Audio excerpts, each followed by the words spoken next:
C'est toujours le cœur serré que Florent arpente les allées du cimetière américain de Colville.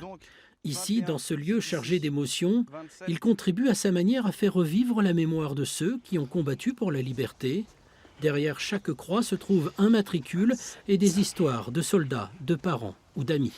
C'est Preston Hooper, Preston que vous pouvez voir sur cette photo. C'est son meilleur copain, Dick Bordeaux, qui a demandé à une de mes amies de trouver où son meilleur copain était enterré. Donc ça fait quand même déjà plus de 73 ans qu'il est décédé, mais il ne savait toujours pas où il était enterré. Ces 3 dernières années, Florent a parcouru les États-Unis à bord de son camping-car pour aller à la rencontre des vétérans de la Seconde Guerre mondiale. Il a traversé 35 États et réalisé plus de 300 interviews. I'm going to ask you a lot of questions like that just to know more about where you grew up.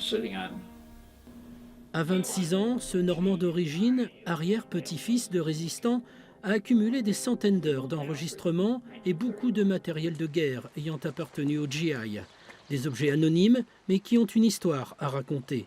À l'image de ce sac, d'un soldat américain débarqué à Omaha Beach que Florent a trouvé dans une brocante. À partir du sac, j'ai commencé à regarder, vous savez, le nom, le matricule. J'ai réussi à trouver donc, son lieu de naissance et l'état notamment de naissance, donc la Caroline du Nord. Et mon ami a tout simplement en fait creusé dans les archives locales de sa ville de naissance et on a réussi à trouver ce qu'on appelle un papier de séparation de l'armée avec notamment son unité. Donc il faisait partie du 38e régiment, compagnie L, de la 2e division d'infanterie.